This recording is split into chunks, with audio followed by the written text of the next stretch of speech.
Olá, boa noite para todos. Eu sou o Luiz Fernando e esse é o Dicas de Carreira, boas práticas de como montar uma aplicação com React.js, uma iniciativa da EBAC. E aí, tá todo mundo conseguindo me ouvir bem?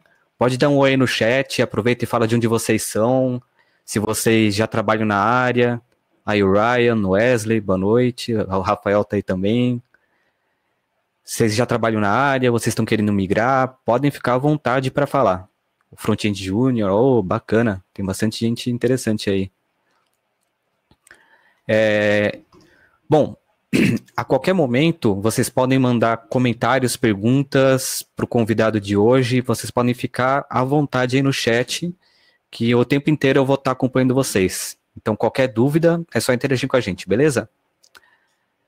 Para quem não conhece a EBAC ainda, a EBAC é uma escola de arte e tecnologia, e ela oferece vários cursos de iniciação, especialização e bacharelado, nos formatos tanto presencial como online ou híbridos. E todos os nossos cursos são desenvolvidos e aplicados por alguns dos melhores profissionais do mercado. Opa, minha apresentação não estava aparecendo na tela, desculpa aí, gente. O grande diferencial da EBAC é que nós não apenas vendemos cursos, mas nós oferecemos para todos os nossos alunos a oportunidade de alcançar os seus sonhos e dar início a uma carreira de sucesso. Por conta disso, todos os nossos professores são profissionais de destaque em suas áreas de atuação, e as nossas aulas são totalmente direcionadas para o aprendizado na prática. E, especialmente hoje, nós estamos com uma promoção para vocês do curso online de desenvolvimento do front-end do Zero ao Pro. Desenvolva sites e aplicativos fáceis e rápidos de usar. Aprenda a estruturar HTML e estilizar o CSS. E implementar funcionalidades utilizando tanto JavaScript Vanilla normal, como jQuery, React, entre outras coisas. Torne-se um desenvolvedor front-end com conhecimento aprofundado acerca da interação entre o usuário e o site. Saiba tudo sobre a otimização de experiências e tudo isso sob a orientação do Marcelo Cavalcante, o engenheiro front-end do PagSeguro. Então, vamos falar sobre a nossa oferta exclusiva. Vai aparecer para vocês agora em algum lugar aí da tela um botãozinho para vocês clicarem que vai direcionar para vocês para a página com a nossa promoção. Vocês podem clicar e ficar tranquilos que clicando nesse link, clicando para se inscrever, vocês não estão automaticamente inscritos no curso. Vocês só estão garantindo que vocês têm interesse no conteúdo e vocês podem avaliar com calma o conteúdo do curso. Inclusive, eu vou compartilhar com vocês qual que é a página para vocês avaliarem em detalhes o conteúdo do nosso curso. E vocês podem se planejar com calma, entrar em contato com a nossa equipe, tirar dúvidas com relação ao conteúdo, se é isso realmente que vocês querem ou não. E o que nós temos nesse curso? Você vai conhecer linguagens e estruturas de desenvolvimento web, como HTML e CSS, usando frameworks como Bootstrap para criar interfaces mais inteligentes e responsivas, apresentando informações da melhor maneira possível. Você também vai dominar algumas ferramentas fundamentais para simplificar a navegação, habilitando-as em suas interfaces para que elas fiquem funcionais e interativas. E vai aprender a criar páginas web que serão igualmente lindas em qualquer navegador e dispositivo, seja no desktop, celular, tablet ou qualquer dispositivo que a pessoa utilizar, independente também do sistema operacional. Você vai projetar, criar e desenvolver páginas web responsivas utilizando CSS, Sass, Bootstrap e Figma. Você vai saber quais são os fatores que influenciam na velocidade de carregamento dos sites e vai aprender as principais técnicas, como Ajax, para prevenir o carregamento lento.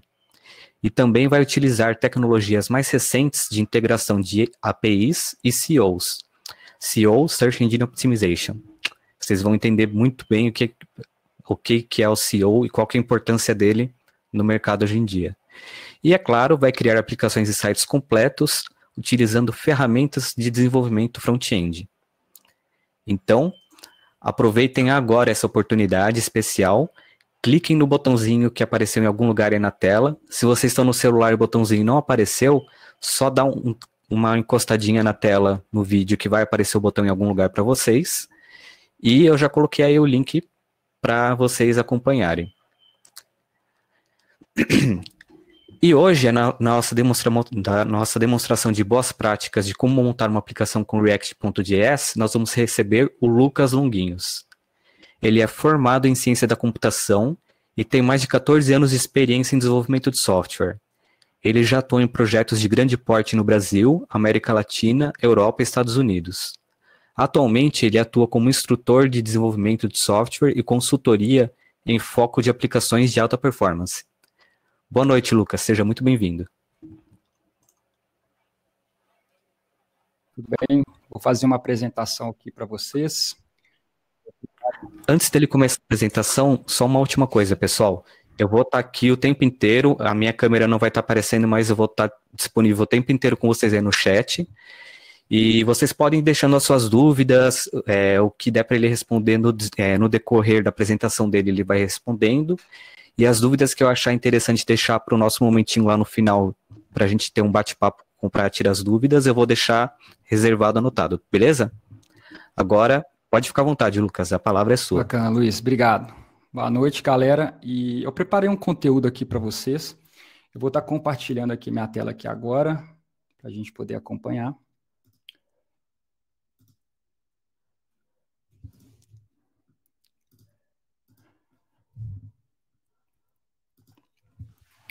Bom, hoje eu vou estar falando para vocês sobre boas práticas de como montar uma aplicação com o React. E é bem importante também, antes de eu começar a apresentação, que a gente vai falar sobre vários termos técnicos. Então, o que eu passo de dica para vocês é não ficar focado em decorar esses termos e não levar isso como dificuldade para o aprendizado. Porque é muito comum, qualquer tecnologia, se React é novidade para você, ou React não seja novidade para você, a gente vê muitos termos que ainda são novidades.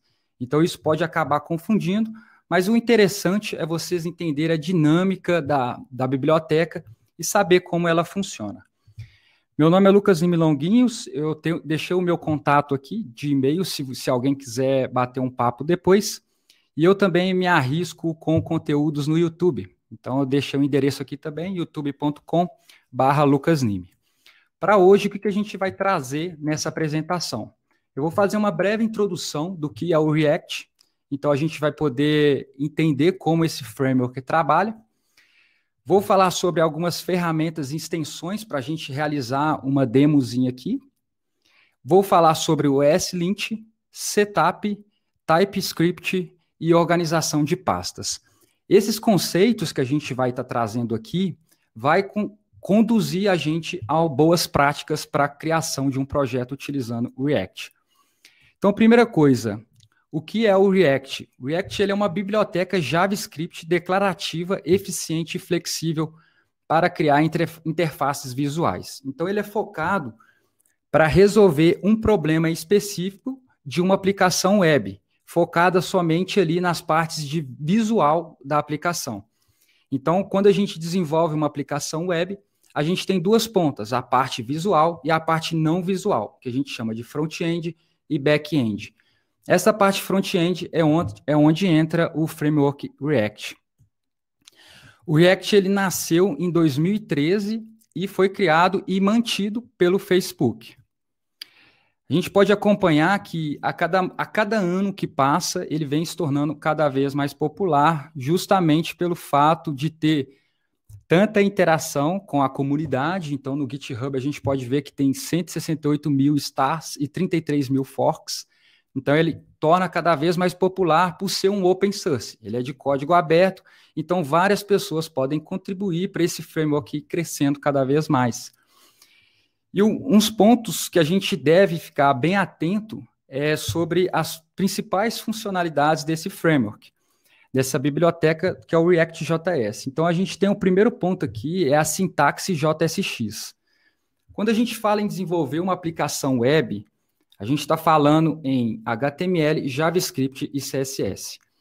A sintaxe que o React traz, que é a sintaxe JSX, a gente utiliza o ES6, que é uma sintaxe mais atual do JavaScript. Aqui embaixo eu trouxe um exemplo que a gente pode ver. Eu criei uma função chamada tick. Essa função é um relógio, um cronômetro, que vai passando de 1 em 1 segundo e vai atualizando o meu elemento HTML. Dentro da minha função tick, eu tenho um elemento HTML, eu tenho vários elementos HTML. Então, é uma novidade que pode soar um pouco estranho para as pessoas de inserir elementos HTML dentro de um arquivo JavaScript. E para facilitar, a gente usa o ES6, que é uma versão mais atual do JavaScript, para a gente conseguir escrever de uma forma mais simples e clara. Mas como eu havia comentado, a gente escreve com ES6, mas o navegador entende o JavaScript puro. Como que é feito essa tradução desse ES6 para o JavaScript? A gente usa um pacote chamado Babel. Esse Babel vai fazer a transformação do JavaScript na versão 6 para o JavaScript puro. Então, aqui a gente tem, do lado esquerdo, que o ES6, a gente tem um resultado do JavaScript puro executado com a transformação através do Babel. E esse Babel a gente configura no projeto, não é tão complicado. Eu vou mostrar uma demo que a gente vai conseguir entender como que é feita essa tradução desse código. E aqui eu destaquei o elemento HTML dentro do JavaScript. É bem simples da gente codificar e gerar componentes através de arquivos JavaScript. Eu trouxe aqui uma aplicação que a gente pode conseguir entender melhor como que funciona essa parte de componentes. O React, ele é uma lib que é voltada à criação de componentes de interface visual. Então, aqui eu tenho uma aplicação que é a minha página, eu trato ela como um componente 01. Então, nesse componente 01, eu tenho uma função JavaScript que vai retornar um HTML. Dentro desse HTML, a gente pode ver ali dentro da div, nós temos mais 3 componentes, que eu chamo de componente 02. Então, eu posso reaproveitar componentes dentro da minha aplicação. Eu não preciso criar 3 componentes distintos e colocar aqui dentro dessa minha página.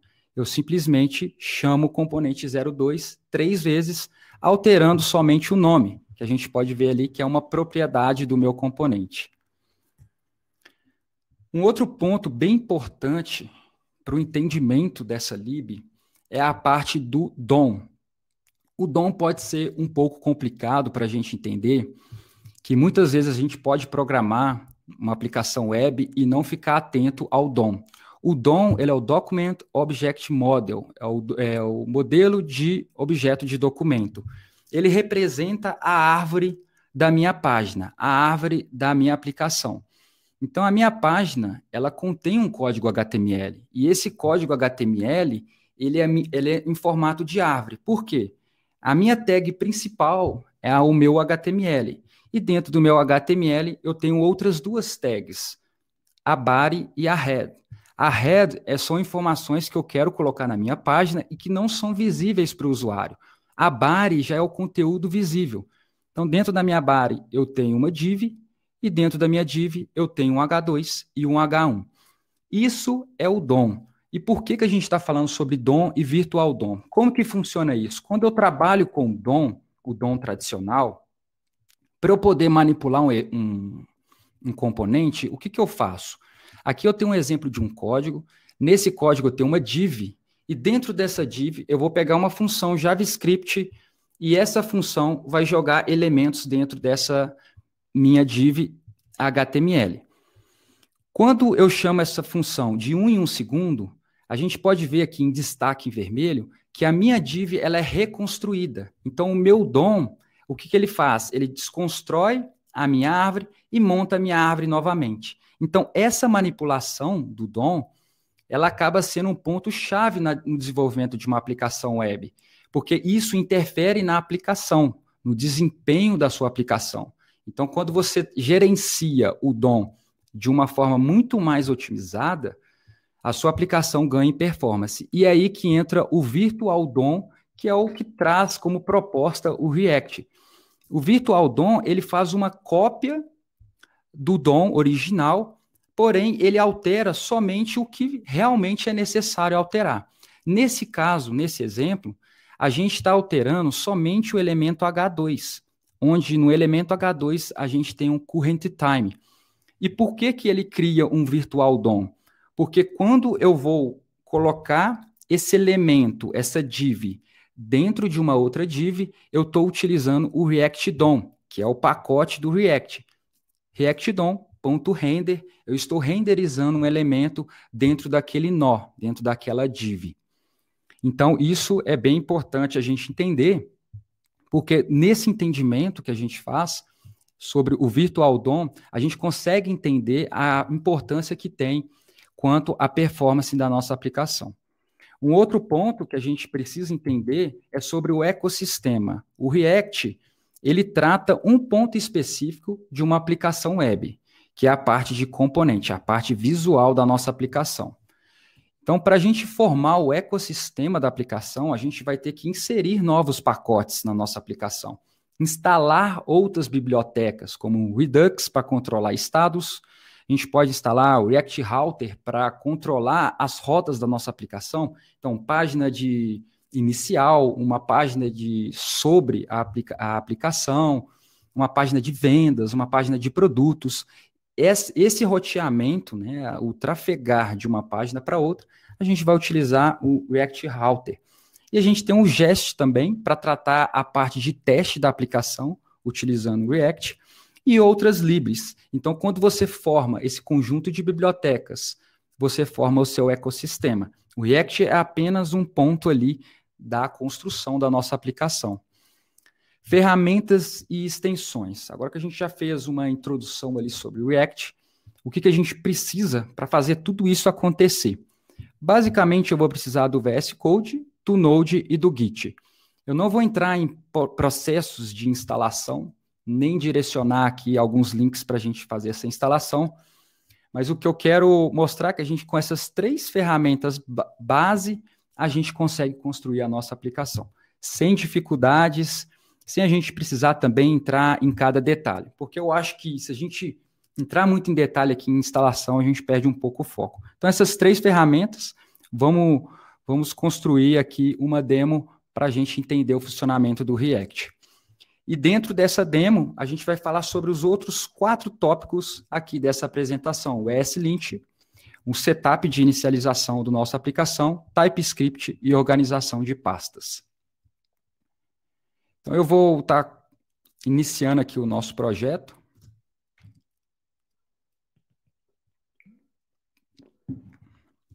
Lembrando que a gente vai ter 15 minutos ao final da apresentação para tirar dúvidas, mas se alguém tiver alguma dúvida aqui durante o desenvolvimento da nossa demo, eu vou estar aberto aqui, eu interrompo a apresentação e a gente tira essa dúvida. E é importante também colocar as dúvidas aqui para a gente estar respondendo, porque a gente começa a direcionar de uma forma melhor a apresentação. Aqui com o terminal aberto, eu vou rodar um comando para a gente criar a nossa aplicação, que aí entra essa parte aqui de setup. Para criar a nossa aplicação, eu vou navegar aqui até um projeto, uma pasta, então eu vou colocar aqui cd, projects, vou colocar aqui na pastinha ebac. Então, aqui dentro de uma pasta, você pode escolher qualquer pasta aqui, não importa qual pasta que seja, a gente vai rodar um comando chamado npx. Mas aí esse comando, npx, para você rodar esse comando, você precisa ter instalado o Node. Então, eu já fiz a instalação aqui na minha máquina. Meu Node version está na versão 14.15. E você pode instalar qualquer versão desde que seja 14 para frente, em diante. Então, aqui nessa pasta que eu criei, ebac, eu vou rodar o comando npx create react app. Esse comando create react app, ele vai criar uma aplicação base para a gente. Então, todas as configurações que a gente precisa fazer para ambiente de desenvolvimento, para ambiente de produção, a gente já tem isso de forma automatizada rodando esse comando, create react app. Então, após o create react app, a gente vai dar um nome da nossa aplicação. Então, eu vou colocar react ebac. E aqui a gente pode colocar alguns parâmetros. A gente falou aqui sobre utilizar TypeScript. TypeScript, ele é uma tipagem para o nosso JavaScript. Então, para o nosso projeto já ser inicializado, já com todas as configurações do TypeScript, eu coloco traço, template, TypeScript. Tá? Eu vou dar um Enter aqui agora. Ele vai começar a rodar esse processo de criar essa aplicação base nossa. O NPX, ele usa o repositório do Node, o gerenciador de pacotes do Node, e busca isso na internet. Então, cada computador vai ter um tempo para executar esse comando inicial. Pode durar em torno de 15 segundos a 1 minuto, 2 minutos. Então, isso aí vai depender da conexão da internet e da configuração do seu computador. Mas ele já vai trazer as configurações básicas que a gente precisa aqui para a nossa demo. Então, o comando foi executado, deu 31 segundos aqui na minha máquina. Se eu abrir aqui agora a minha pastinha ebac, a gente pode ver que ele criou o React ebac. Foi justamente o comando que eu executei aqui, ó, React ebac, que é o nome do meu comando. Eu posso pegar agora essa pasta, agora com a segunda ferramenta que a gente vai estar utilizando, que é o nosso VS Code. O meu VS Code aqui tá em branco. Eu vou arrastar essa pasta aqui para dentro do VS Code. Ele criou aqui o meu projeto e está exibindo aqui a estrutura do meu projeto conforme o setup inicial. Então, todos esses arquivos que a gente tem aqui e as pastas foram criados através do nosso comando create React app. Para a gente entender, aqui a gente tem o packages.json. No packages.json, ele contém todas as informações que a gente precisa para o nosso projeto. Todos os pacotes que a gente vai estar instalando, então eu falei sobre o ecossistema, o Redux, o React Router, o Jest, todos esses pacotes, eles vão estar referenciados aqui dentro de Dependency. Eu estou dizendo para a minha aplicação o que ela precisa usar. E todos esses pacotes, eles ficam dentro dessa pasta Node Modules. Essa pasta é uma pasta gerada automaticamente. Então aqui, para a gente executar a nossa aplicação, eu posso simplesmente rodar o comando npm start. Mas por que npm start? npm porque a gente vai utilizar um Node para subir a nossa aplicação, para executar aqui no ambiente de aplicação, de desenvolvimento, e ele busca aqui dentro da tag scripts o comando start. O que significa o start? Que ele vai executar esse comando aqui, React Script Start. Ele vai subir a nossa aplicação. Mas eu não vou subir essa aplicação aqui agora. Dentro desse comando que a gente executou, o Create React App, ele cria duas pastas aqui para a gente. A primeira é a Public e a segunda é a SRC. A Public é uma pasta que tem o nosso HTML. Então, toda página que você vê no seu navegador, ela tem um código HTML. No React, a gente não cria um HTML para cada página que a gente tem. Uma página de pedidos, uma página de produtos, a gente sempre vai ter um único arquivo HTML, que é o index.html. Nesse index.html, a gente tem uma tag chamada div id root. Então, toda a nossa aplicação React executada e criada com JavaScript, a gente vai jogar dentro dessa tag id root. Imagina a nossa aplicação como um único arquivo HTML, que é o que a gente chama de Single Page Application, SPA. É um termo que vocês podem estar pesquisando e vão ver que é muito comum em aplicações React. Então, aqui essa pasta a gente não vai mexer. E aqui dentro da pasta src, a gente tem um arquivo chamado index.tsx. A gente tinha comentado aqui dentro da apresentação que a nossa sintaxe é JSX, a sintaxe que utiliza o React, onde você vai colocar elementos JavaScript, elementos HTML dentro de JavaScript. Aqui o nosso está TSX porque a gente está usando o TypeScript. Então, se a gente não estivesse usando TypeScript, seria JSX. E por que ele executa esse index.tsx? Porque quando eu executar o comando npm start, ele vai executar essa linha minha do packages.json. E o react.scripts, ele procura dentro da minha aplicação uma pasta chamada src, e essa pasta chamada src, ele procura um arquivo index, que é esse arquivo. Então, esse arquivo é o principal aqui da minha aplicação. Eu vou remover algumas coisas para não ficar complicado aqui para a gente. Vou removendo. Só um minutinho. Só voltar a conexão aqui do meu teclado.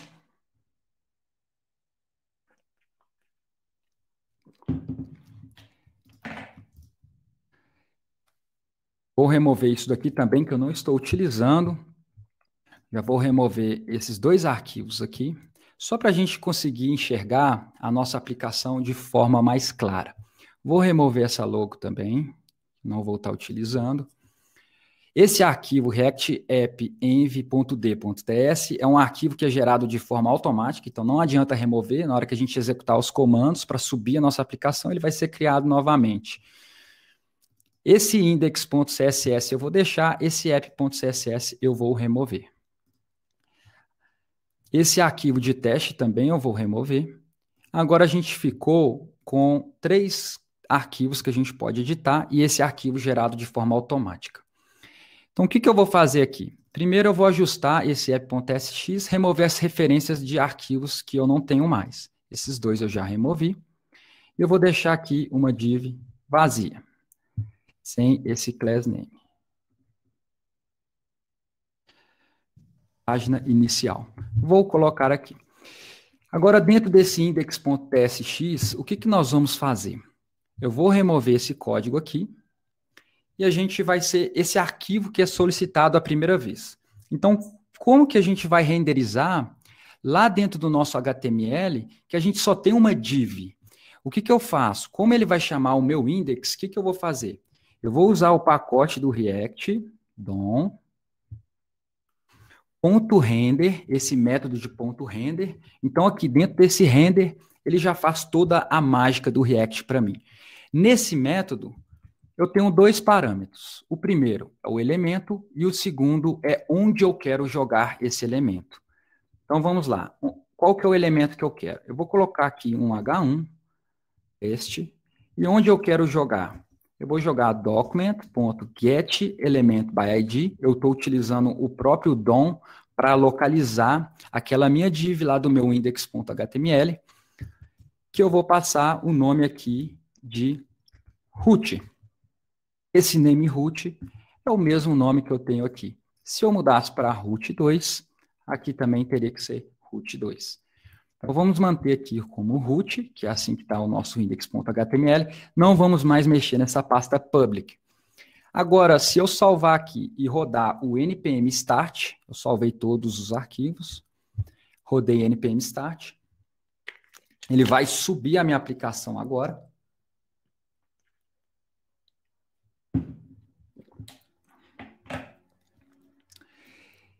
Ele já trouxe aqui para mim o meu teste. Aqui é a minha página de teste. Eu vou diminuir essa página para a gente deixar lado a lado a página com o meu VS Code. Então, vamos reduzir aqui. Bacana. Então, se eu alterar aqui para teste 2 e salvar o meu arquivo, a gente vai ter essa alteração aqui também na minha página. Como eu quero não executar esse H1, eu quero renderizar um componente. Eu vou renderizar esse app, que seria uma tag. Essa tag app não existe, ela é um componente que eu estou referenciando dentro da minha aplicação. E ela está aqui dentro desse app.tsx, que também é uma função JavaScript que retorna um HTML. Então, agora, ao invés de eu executar esse teste que a gente tinha aqui dentro do meu index.tsx, a gente vai renderizar essa página inicial. E uma outra prática que a gente usa para desenvolver as nossas aplicações em React é a gente já dividir em diretórios tudo que vai ficar dentro da nossa aplicação. Então, aqui eu já vou colocar uma estrutura que a gente pode utilizar até em projetos de porte grande, que é a pasta Components, uma pasta chamada Pages, onde vão conter todas as nossas páginas, Uma pasta chamada utils, se a gente quer utilizar alguma função JavaScript para solucionar algum tipo de problema. Vou criar uma pasta chamada contexts. Não vai ser assunto aqui da nossa apresentação, contexts e nem hooks, mas é uma estrutura que a gente já faz de boa prática para toda a aplicação. Então, aqui a gente já tem essa divisão de pastas, e eu vou criar aqui, dentro de pages, a minha página home, então home.tsx. Dentro da minha página home, eu vou criar um const, uma função JavaScript, então eu posso utilizar tanto function como const. Então aqui home, que não vai receber nada como parâmetro essa função, e ela vai renderizar para mim, ela vai retornar um HTML, que vai ser uma div, um H1 chamado home. Vou vir aqui embaixo, dar um export default home. Salvei esse meu arquivo. Uma outra prática que eu costumo colocar dentro de qualquer projeto que eu crio é a utilização do ESLint, que é um outro assunto que a gente tem como pauta aqui, que é o ESLint. No ESLint, a gente vai configurar da seguinte forma. Eu vou dar um Ctrl C aqui para parar a execução da minha aplicação. E aqui no meu terminal, qual o comando que eu vou executar? Novamente o npx para buscar no gerenciador de pacotes do Node. Eu vou dar um npx ESLint. Esse ESLint vai configurar a minha aplicação para seguir um padrão de JavaScript, um padrão de codificação. ESLint --init. Então, eu vou executar esse comando. Ele automaticamente abre um wizard para mim. Eu vou expandir aqui um pouco minha tela. Nesse wizard, a gente tem vários steps para dizer o que a gente quer de configuração do ESLint. Eu vou navegar aqui com a setinha do meu teclado, para cima e para baixo, vai ficar azul. Eu quero selecionar a opção To Check Syntax. Eu quero verificar sintaxe, procurar problemas e aplicar estilos também no meu código. Eu seleciono esse daqui, clico em, aperto Enter. Vou selecionar a primeira opção também, que é o JavaScript. Dou um Enter. Aqui eu estou utilizando qual framework eu estou utilizando no meu projeto. Vou selecionar o React. E aqui ele pergunta se eu estou utilizando TypeScript ou não. Aqui eu vou colocar que sim, nosso projeto está todo .tsx. E ele pergunta se eu estou rodando no browser ou no Node. O React, nessa versão que a gente utiliza o React, a biblioteca pura, a gente está utilizando, renderizando a nossa aplicação no browser. E ele pergunta qual guia popular, guia de estilos a gente vai seguir. Eu vou usar uma guia de estilo popular, que é a primeira opção, e tem 3 opções, Airbnb, Standard e Google. Eu vou utilizar Airbnb. E por último, qual o formato do meu arquivo? Ele vai gerar um arquivo no final de toda essa configuração e eu vou escolher no formato JSON. Ele tenta instalar vários pacotes. A gente falou sobre pacotes aqui dentro do meu packages.json. Então, hoje eu tenho esses pacotes. Ele está querendo instalar, através do npm, todos esses pacotes aqui acima. Eu vou selecionar aqui a opção Yes, e ele vai começar a instalar todos esses pacotes. A gente vai ver que o nosso packages.json, ele vai ser alterado.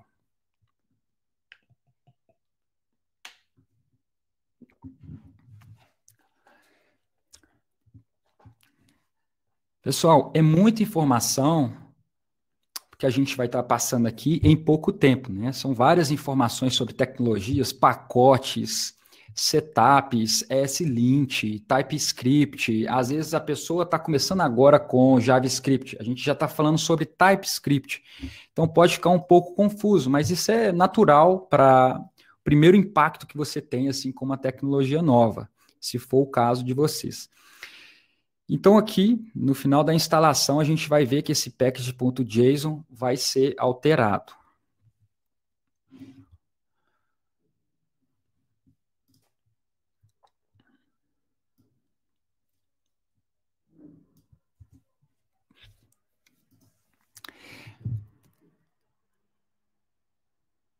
Esses pacotes que ele vem instalando aqui do S-Lint é para a gente conseguir detectar problemas de padrão de codificação. Aqui a gente já está vendo que está chegando no fim da instalação, o nosso arquivo já começou a acusar vários erros, e é o próprio ESLint que já está acusando esse tanto de erro para a gente. Uma outra coisa que a gente vai observar, depois que a gente executa o ESLint, é que ele cria um arquivo eslintrc.json. Esse arquivo eslint.rc.json. No step eu selecionei que eu queria um arquivo com extensão JSON, por isso ele criou esse arquivo. Esse arquivo, como a gente pode ver, deixa eu até expandir ele aqui, ele diz tudo o que eu quero usar. Eu estou usando uma extensão do Airbnb, eu quero tratar erros recomendados pelo padrão React, eu estou utilizando aqui um parser de TypeScript, são todas essas configurações. Para a gente conseguir ler essas configurações de ESLint e ver que o nosso código está acusando esses erros, a gente precisa instalar algumas extensões, que é outro assunto aqui da nossa apresentação, são as extensões. Você pode clicar aqui nessa barra esquerda aqui do VS Code, Extensions, e pesquisar por ESLint. Você vai clicar aqui e vai estar com o botão Install. Eu está em Uninstall aqui na minha máquina, porque eu já tenho ela instalada. O segundo plugin vai ser VS Code Icons. Vocês podem ver que eu faço a instalação desse VS Code Icons. Se você instalar a primeira vez o VS Code, ele não vai estar colorido assim como está aqui na minha tela. Então, esses plugins vão fazer o seu VS Code ficar com essa vida aqui que tem no meu VS Code. E, mais uma vez, o último plugin é o Drácula, que ele vai trazer o VS Code nessa cor aqui que vocês estão vendo, esse Drácula oficial.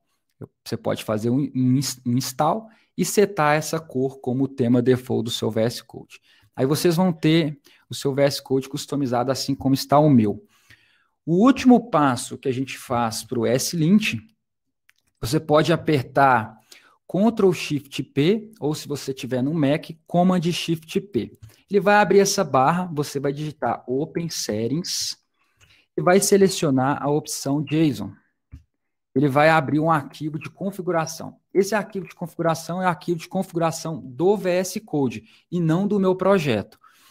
Vocês vão configurar aqui nesse arquivo settings.json essa seção editor.codeactions on save source fix all ESLint true. O que esse comando aqui faz? O que esse trecho de código faz? Toda vez que eu abrir um arquivo JS e ele acusar erro para mim, quando eu der um Ctrl S ou Command S para salvar o meu arquivo, ele automaticamente faz os ajustes. Aqui a gente ainda continua com alguns erros acusando. Por quê?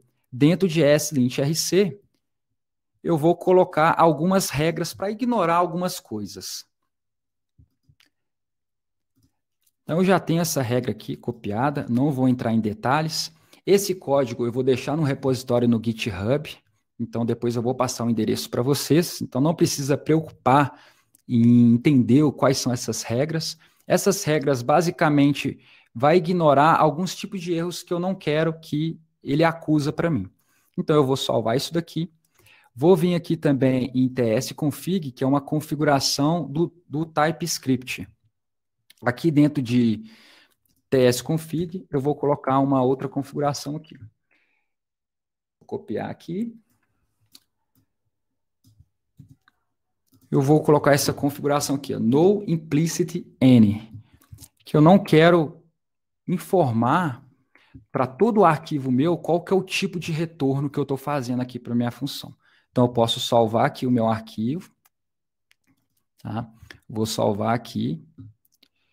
Vou salvar o meu arquivo ESLint. E agora a gente vai passar agora para o desenvolvimento, para a gente testar essa parte de componentização.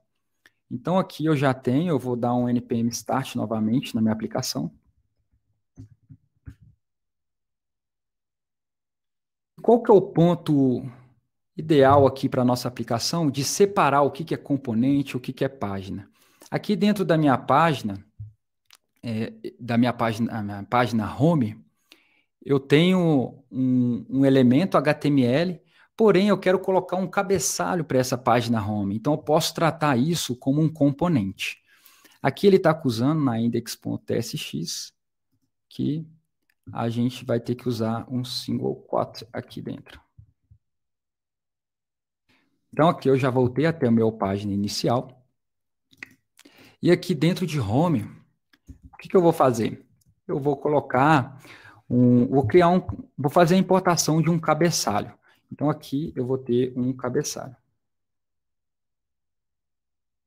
Como que eu vou criar? Eu vou criar esse cabeçalho dentro de Components. Então, eu vou vir aqui, New File, vou clicar aqui em Components, New File, header.tsx. Então, arquivo TypeScript do meu React.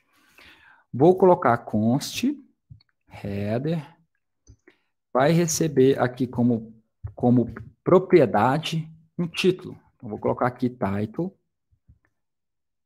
E ele vai retornar, eu estou criando aqui uma arrow function. Eu poderia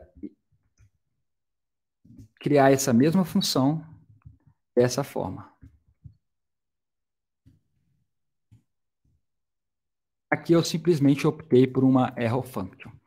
E aqui eu vou retornar uma div com o meu title. Eu pegar essa propriedade, renderizar ela dentro de um HTML, eu coloco entre chaves. Então aqui eu estou renderizando e retornando uma div.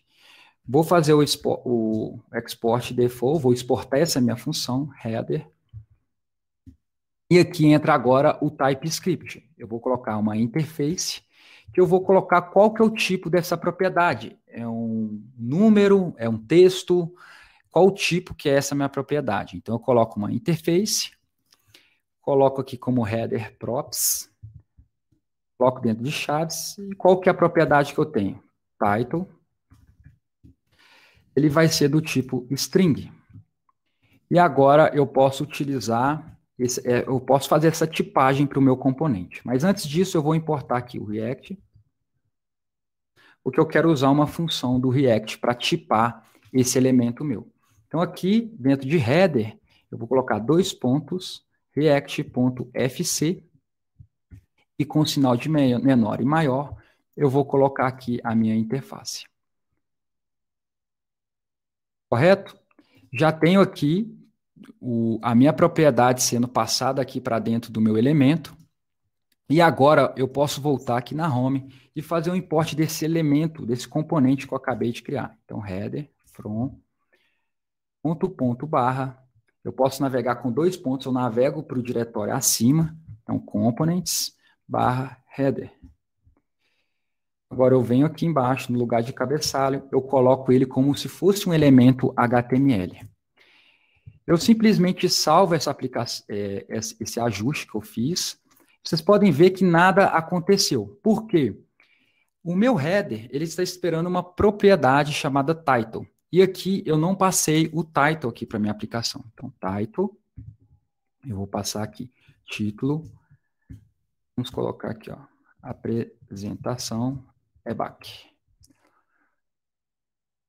Agora eu vou salvar aqui, vou atualizar a minha aplicação. Esse title, que é o meu header, ele está passando para esse componente aqui. Então eu vou salvar esse componente. E ele vai renderizar aqui para a minha aplicação. Eu vou só parar aqui a minha aplicação. Eu vou rodar um comando npm install, porque eu fiz as configurações do ESLint só para recarregar aqui a minha aplicação. E depois vou executar o npm start novamente, que é para subir a minha aplicação. Eu vou executar aqui novamente o npm start, executar ela, subir a minha aplicação para eu poder acessar aqui no meu navegador.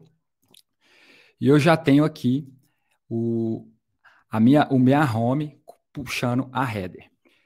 Aqui a gente pode ver, deixa aqui, na minha home eu atualizei esse apresentação back, ainda não está aparecendo aqui na minha página inicial.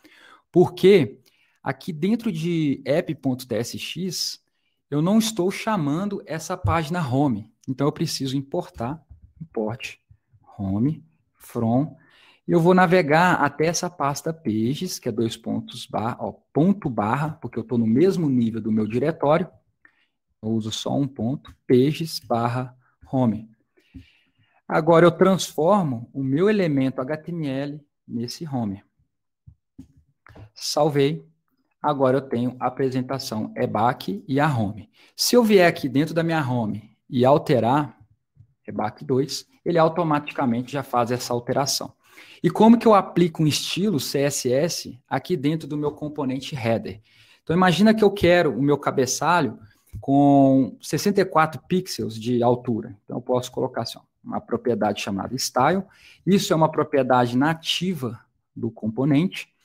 Então, style, eu posso colocar um height de 64, e já aumentou a minha altura. Eu posso colocar um background aqui, só para a gente entender que ele está aplicando essa altura. Vou pôr DDD, um cinza.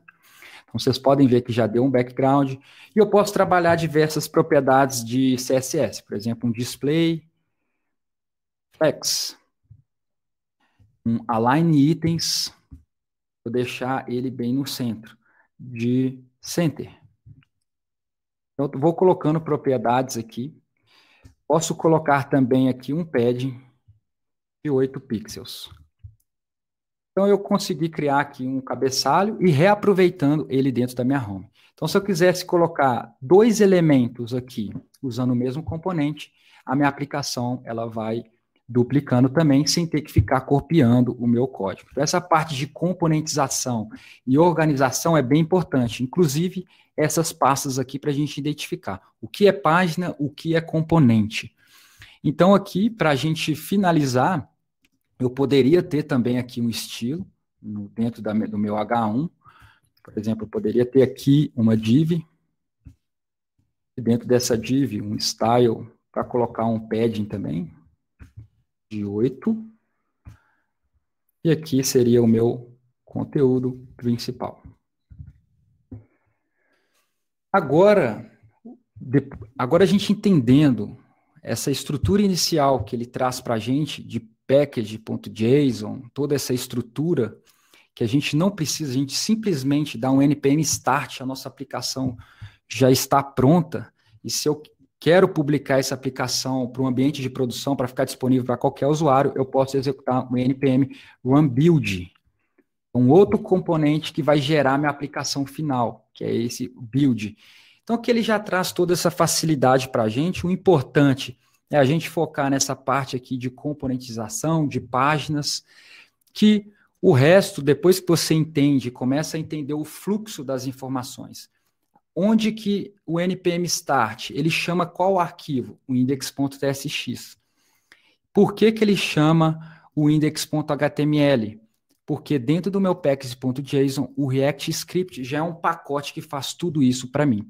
Então, todo esse fluxo de informações, essa parte de componentização, agora basta criar a aplicação e seguir o fluxo aí da ideia de cada um, conforme o que for a necessidade da aplicação. Bom, o que eu tinha para apresentar para vocês é isso, essa introdução a essa biblioteca que vem ficando em alta cada vez mais no mercado, que é uma biblioteca front-end. Agora a gente vai abrir um espaço um pouco para as perguntas. Quem tiver alguma pergunta pode jogar aqui no chat. Tem um chat aqui que a gente vai estar respondendo agora para vocês. É 15 minutos, confirma aí para mim, Luiz, por favor. Beleza. Antes da gente começar, se você quiser dar uma pausa aí, dar uma respirada, eu tenho um pouquinho mais para falar sobre EBAC para vocês, enquanto claro. o Lucas descansa. Falar tanto tempo seguido cansa, então é bom a gente dar uma respiradinha, né? Bacana. Bom, foi muito legal ouvir tudo que você tem. Pode parecer muita informação para vocês, mas se vocês tiverem qualquer dúvida, pode continuar deixando aí, não só relacionado ao tema que ele falou agora. Se vocês tiverem alguma pergunta, alguma dica para ele, também pode deixar por aí. E se vocês têm vontade de trabalhar como um desenvolvedor front-end ou migrar para essa carreira, você precisa conhecer o nosso curso da EBAC Desenvolvedor Front-end do Zero ao Pro. O curso ele é ideal para quem quer iniciar na carreira de desenvolvimento. E no fim do curso você vai dominar diversas técnicas e ferramentas perfeitas para fazer páginas front-end profissionais. Os projetos que você vai desenvolver durante o curso vão enriquecer o seu currículo e vão aumentar ainda mais as chances de vocês obterem sucesso na carreira. O curso, ele funciona da seguinte forma. A nossa metodologia é, dependendo do curso, da modalidade, nessa modalidade é um curso online, então ele é composto por videoaulas detalhadas e de extremo fácil entendimento.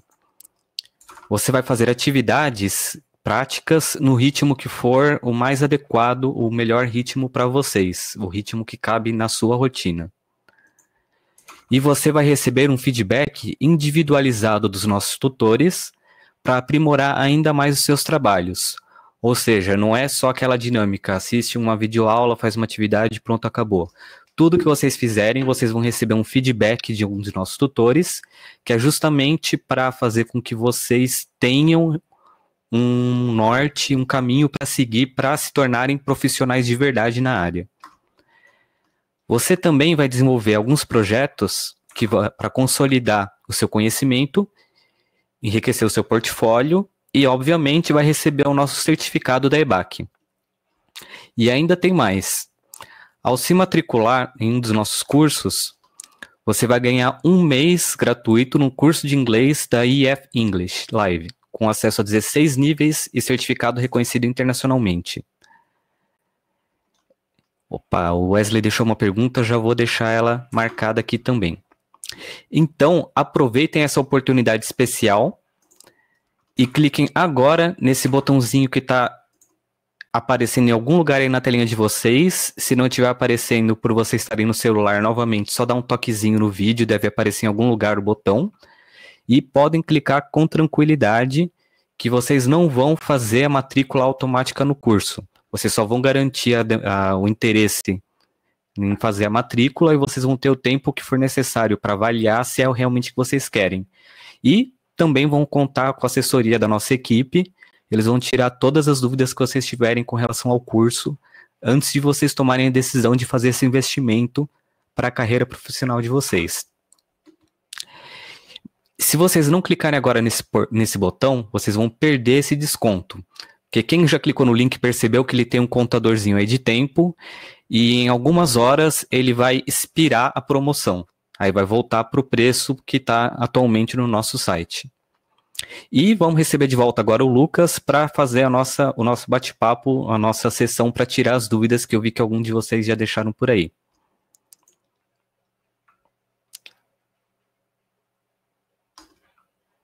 Vamos lá, eu vi aqui que tem uma pergunta do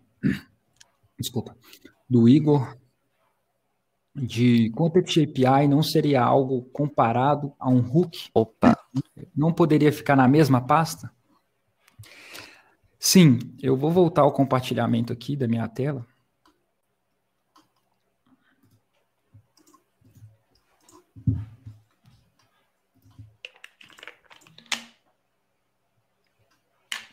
Então, seria essa pasta aqui, Context e Hooks. Apesar dos hooks estarem relacionados com o Context API, eu coloco separado porque quando você desenvolve uma aplicação, e utiliza bastante esse conceito, você vai ter diversos arquivos. Por exemplo, aqui dentro de Context, o que seria um Context? Poderia ser um authcontext.ts. E aqui dentro de hook, poderia ser um useauth.ts. Esse context, ele trata um ponto específico da minha aplicação. Por exemplo, eu quero tratar um ponto de autenticação. Então, eu vou colocar esse context, talvez no nível principal da minha aplicação, aqui no meu app.tsx, eu colocar aqui um auth provider, deixarei o meu home aqui. Esse auth provider vai ser o elemento que vai estar dentro do meu auth context, correto? E aqui eu uso o useauth para buscar essas informações. Só que aqui a gente está falando só de uma função específica, que seria buscar as informações de autenticação. Mas eu poderia trabalhar com diversos pontos da minha aplicação, e aqui pode crescer bastante esse número de arquivos. Então, geralmente eu separo, mas se a aplicação for pequena, você pode sim, faz sentido você trabalhar com uma pasta só tanto para o Context API quanto para os hooks. Beleza, Igor? O Igor, ele também tinha perguntado mais cedo, é mais uma dúvida técnica, aí é para saber se a gente consegue tirar a dúvida dele ou não. Ele atualmente só está conseguindo configurar o ESLint na versão 6.8.0. Ele quer saber se teve algum problema na nova versão, se ainda, o ESLint ainda não é compatível com ela. Sim, nesse projeto nosso, a gente está usando a 7.26. Essa versão não está com problema, mas tem uma versão mais recente que está com problema sim, principalmente se você colocar o ESLint junto com o Pretty. Então ele não faz essa parte de lint mesmo. Então tem um bugzinho, se eu não me engano, na 7.25 ou 24, mas tem esse erro sim. Então é bom ficar atento quanto a essas versões, principalmente com conteúdo na internet, onde explica ESLint. Como a gente executou o comando npx ESLint -- init, como a gente executou esse comando aqui embaixo, npx, que eu estou falando que eu quero a última versão desse pacote do ESLint. Então, se amanhã lançar a versão .27 e eu executar esse comando amanhã, eu vou pegar a versão 27. Então, o que acontece muito às vezes você vê um tutorial que explica, o tutorial está na 7.10. Quando você vai executar, ele cria a 7.25, 26, 27. Então, tem que ficar muito atento a isso e, geralmente, eles lançam versões que dê esse problema de não conseguir o lint, né? Que é o principal, você conseguir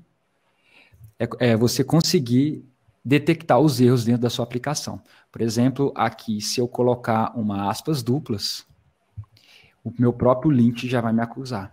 Ele vai ficar vermelho. Que ele está falando que strings devem ser usadas com aspas simples. Então, como eu configurei lá no Ctrl+Shift+P, Command+Shift+P, no meu OpenSeries, quando eu salvar, ele já faz essa correção automática para mim. Aí, ele falou que ajudou bastante com o NPX. Tem uma pergunta que foi agora no finalzinho do Wesley. Ele perguntou se você pode explicar um pouco mais sobre a estrutura de diretórios que você montou para a organização do projeto. Quais são as atribuições, responsabilidades de cada um, os tipos de arquivo e etc. Claro. Eu comecei a explicar um pouco. Componentes é uma estrutura de todos os componentes que você vai utilizar na sua aplicação. Por exemplo, você quer customizar um botão.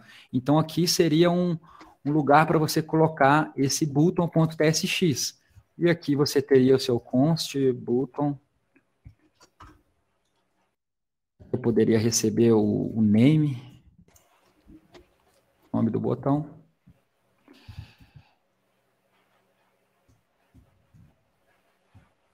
E aqui eu posso dar um return num button.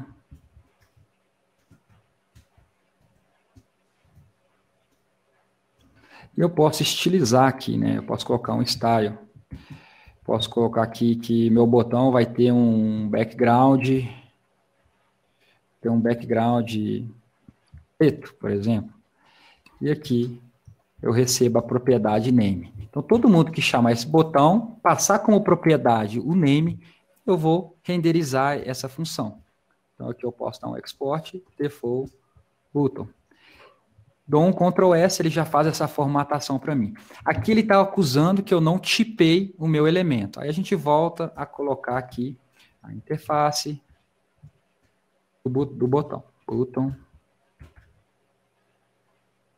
Então, assim, aqui a gente vai colocar todos os elementos que forem ser reaproveitados dentro da minha aplicação. Então, se eu tenho aqui dentro de Home uma página que vai utilizar um botão, eu vou estar referenciando ele dentro de Components. Context API. O Context API é para a gente tratar estados da nossa aplicação. Então, imagina o seguinte, aqui eu estou dentro de Home, da minha Home. Dentro da minha Home, eu chamei uma header. Então, eu já tenho pelo menos 3 níveis, que é a minha div principal, eu chamei uma Home e chamei uma header. Então, eu naveguei em 3 níveis. Para eu conseguir acessar a mesma propriedade, independente do nível, da profundidade da minha árvore DOM, eu posso usar o Context API, porque aí eu uso o hook para obter essa propriedade. que eu posso colocar aqui entre chaves. Eu vou dar um return. Vou jogar esse código aqui para cima. E aqui eu posso colocar um const use, por exemplo, o usuário, user.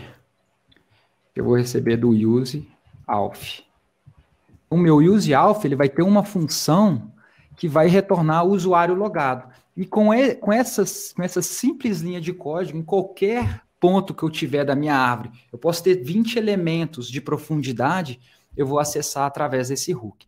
Então, eu tenho aqui o meu context, eu tenho o meu hook para transportar, trafegar propriedades e estados dentro da minha árvore DOM. A pages é onde eu vou colocar todas as páginas. Então, aqui eu tenho minha home. Se eu tivesse aqui /product, eu posso usar o React Router para fazer esse roteamento. Eu poderia colocar aqui dentro de pages um arquivo chamado product.tsx. E aqui seria a minha página, eu criar todo o JavaScript que vai retornar um HTML. Então, a todo momento, a gente não cria nenhum arquivo HTML.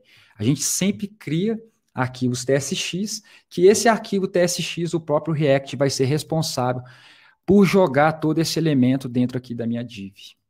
E por fim aqui que eu coloquei, seria utils. A utils eu posso ter, por exemplo, um arquivo de constantes.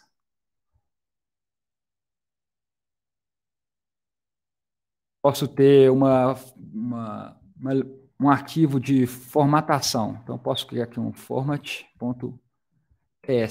E aqui eu posso formatar números, formatar telefone, e-mail, e que eu vou utilizar aqui em vários pontos da minha aplicação. Essa é uma estrutura básica que a gente cria no nosso projeto. Existem várias formas de você escalar a sua aplicação. Então, a partir do momento que você vai utilizando bibliotecas de terceiros, vai surgindo a necessidade de você criar aqui novas pastas. Por exemplo, a gente falou sobre Context API, de gerenciar o estado da minha aplicação, mas eu poderia usar o Redux. Então, eu crio uma pasta aqui, Redux, e tudo relacionado a Redux eu crio aqui dentro. Por exemplo, um store, que a gente geralmente usa, e o Reducer. Se eu fosse utilizar uma biblioteca de roteamento, que é o React Router, a gente pode criar uma pasta também, routes. Dentro de routes, a gente põe um index.ts, e aqui eu tenho toda a estrutura de rotas da minha aplicação. Eu faço mapeamento. Se você digitou /product, renderiza esse componente. Se você digitou /order, renderiza esse componente. Aqui fica toda essa regra dentro desse arquivo. E por aí vai depender da quantidade de pacotes que você utiliza mesmo na aplicação. E Wesley, e também vale ressaltar que isso tudo que ele está falando são boas práticas para facilitar o seu fluxo de desenvolvimento.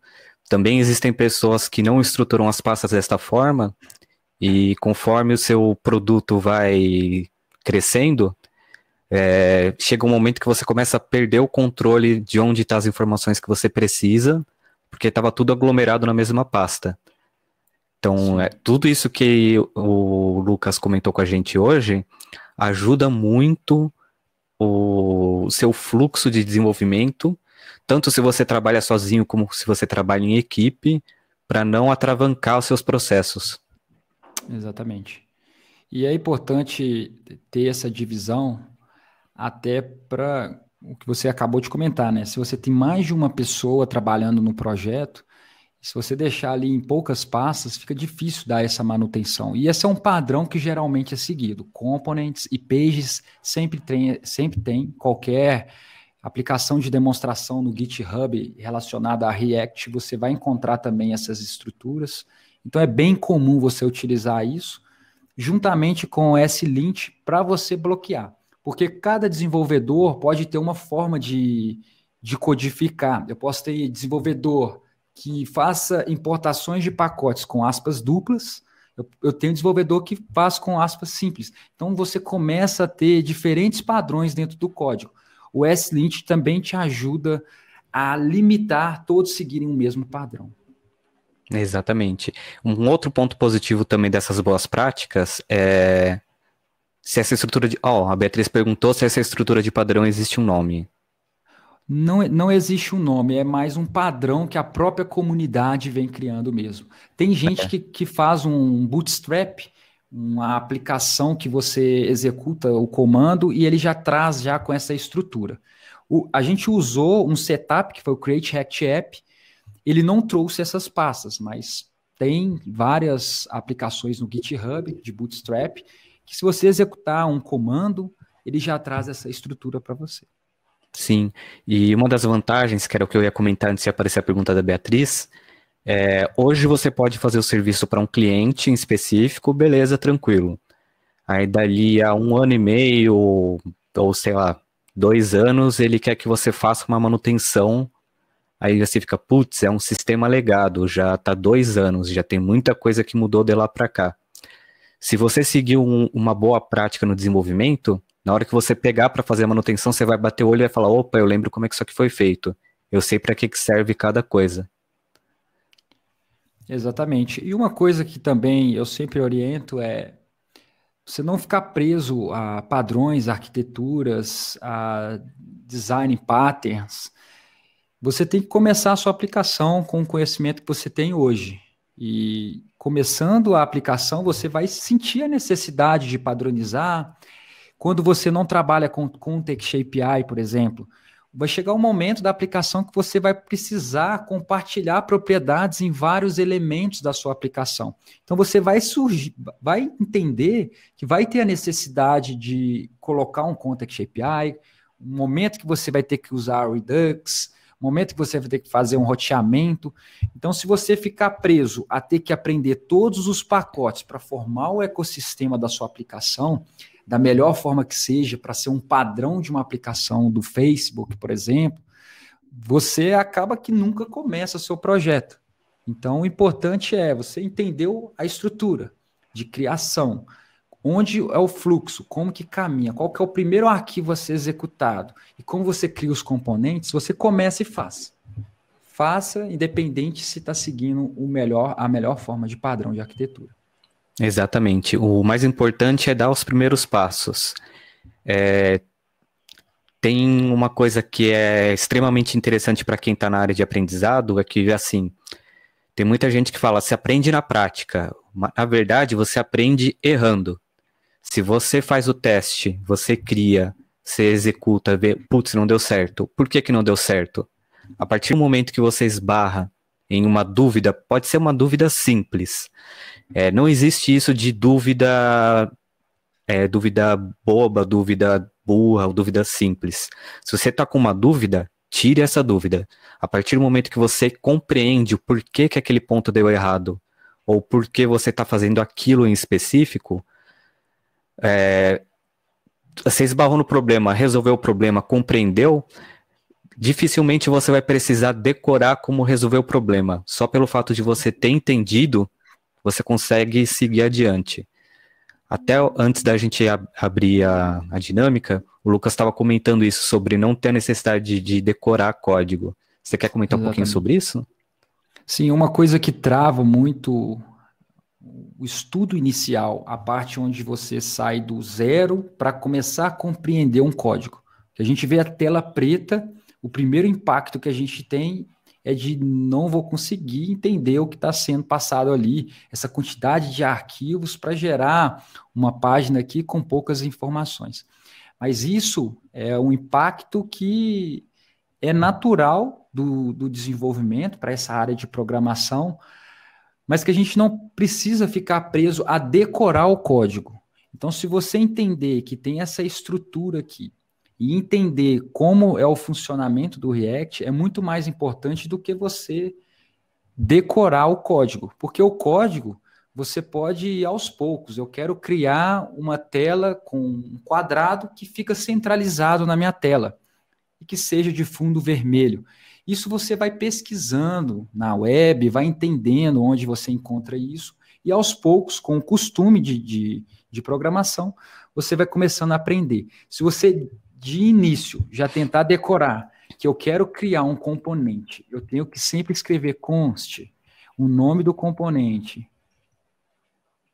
tem que colocar um igual, abrir parêntese, fechar, colocar mais um igual, um sinal de maior, colocar uma chave, dar o return. Se você ficar decorando isso, acaba que cria aquela desilusão com a programação, porque isso é complicado ficar decorando, é o costume de digitar. Então, no início, você provavelmente vai pegar um componente que você já criou, vai vir aqui, já vai colar ele, mexer só no conteúdo, e aos poucos você vai pegando essa dinâmica de criação de componentes e familiarizando com a linguagem. E até desenvolver isso para todas as linguagens. Né? Às vezes você acaba desenvolvendo o seu próprio estilo para agilizar o seu próprio projeto. Você descobre boas práticas que você mesmo consegue agilizar o seu desenvolvimento. Exatamente. Opa, o pessoal, é o segundo React do Workshop Debug sobre React. O primeiro foi feito pelo Daniel. E vocês criaram um canal no Discord? Você tem o link aí, Wesley? Se tiver, pode compartilhar, que eu já deixo até salvo aqui também. Sempre que a gente fala de React, a gente pode remeter a isso. Inclusive, a gente está aqui na EBAC com um planejamento próprio nosso. A gente quer criar um canal para facilitar a comunicação com quem participou, tanto os convidados como os participantes. Opa, já estou copiando. A gente vai criar um canalzinho nosso do Discord para facilitar a comunicação de todo mundo. E, voltando um pouquinho aqui, não esqueçam, eu vou começar a compartilhar aqui de novo. Vocês estão nos últimos momentos para poder clicar no botãozinho para poder pegar o desconto. E a qualquer momento, se vocês tiverem alguma dúvida, pode continuar, Lucas, não precisa sair não, pode continuar aí na tela. Se vocês tiverem qualquer dúvida com relação a um de nossos cursos, não só do curso de front-end, qualquer um que tenha no nosso catálogo, vocês podem ficar à vontade para entrar em contato com a nossa equipe, ou através do e-mail info@ebac.art.br, ou através de um dos nossos telefones que está aí na tela agora. A nossa equipe é super dinâmica, o pessoal é legal, eles vão ter todo o prazer em tirar a dúvida que vocês têm. Aqui o nosso processo é bem humanizado, a gente gosta de direcionar profissionais para o mercado, a gente não quer, nosso foco não é em vender mais um curso, nosso foco é realmente em auxiliar quem quer entrar no mercado a encontrar o seu norte, encontrar o seu rumo. Vocês têm mais alguma dúvida, algum conselho que vocês querem perguntar para o Lucas? Alguma consideração final que vocês tenham para dar para ele? Esse é o momento que a gente já está prestes a encerrar a nossa dinâmica. Ou também, Lucas, você tem alguma consideração final, algum conselho que você quer passar para o pessoal? Bom, sobre conselho de programação, a gente trabalha com React, que é a biblioteca, foi o tema aqui da nossa apresentação. O React está em alta, sim, mas eu acho que é muito importante para quem for começar a utilizar uma biblioteca ou um framework, sempre também entender a origem de onde vêm esses frameworks, essas bibliotecas. Eles vêm de JavaScript, vêm de CSS, vêm de HTML, que é a base que a gente tem que construir. Então, por mais que você já comece utilizando essas tecnologias que estão em alta, vale a pena também você entender tudo que está por trás ali daquelas tecnologias. Então, é um conselho que eu dou para todas as pessoas que estão começando em programação, em sempre estar com um intuito de curiosidade para a tecnologia. Sempre, sempre. Porque a tecnologia vai estar sempre evoluindo e você vai ter que estar sempre com o instinto de pesquisador e de estudo ali no modo ativo mesmo. Eu deixei o meu link, tem um conteúdo também no YouTube que eu gero, é só /LucasNime, meus 2 primeiros nomes. O link do GitHub que você comentou, você tem aí disponível para a gente compartilhar no chat? Sim. Eu vou gerar ele aqui agora. Que aí eu também vou colocar na descrição no vídeo no YouTube. Para quem estiver acompanhando esse vídeo depois pelo YouTube, também ter acesso ao link que ele está compartilhando aqui com a gente. Certo. Eu vou só apagar algumas coisas que eu coloquei aqui a mais para responder algumas dúvidas. E já estou subindo. Enquanto isso, se quiserem perguntar mais alguma coisa. É o melhor momento. E também, lembrando, se vocês clicarem lá no botãozinho do desconto, vocês não vão ser inscritos automaticamente no curso, vocês não vão ter nenhuma pendência, tipo, cliquei lá, agora eu sou obrigado a fazer a matrícula. Podem ficar tranquilos, é só para garantir que vocês vão ter esse desconto especial da nossa dinâmica de hoje e garantir essa oportunidade, né? Pode ser o primeiro passo de vocês rumo a uma carreira de sucesso dentro da área de programação.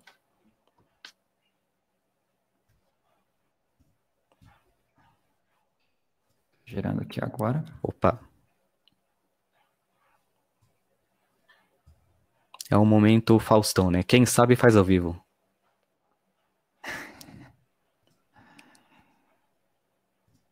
Pronto, eu girei, vou deixar aqui no grupo. Perfeito. Ok lá, React é back. Já salvei aqui também. Esse link também vai estar disponível na descrição do vídeo, lá quando a gente subir o vídeo para o YouTube. Então, fechou? Maravilha.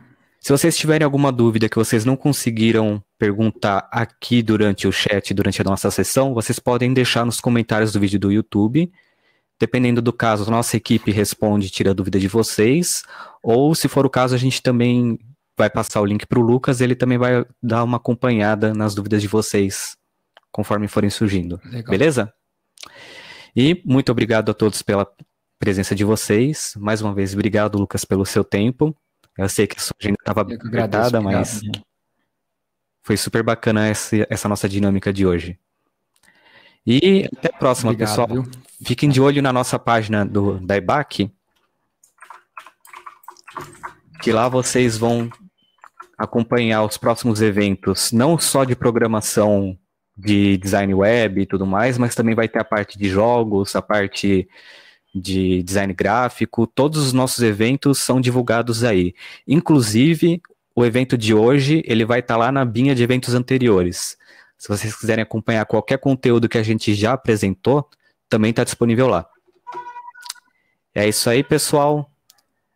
Tenham uma boa noite e até a próxima. Boa noite, gente. Até mais. Tchau, tchau.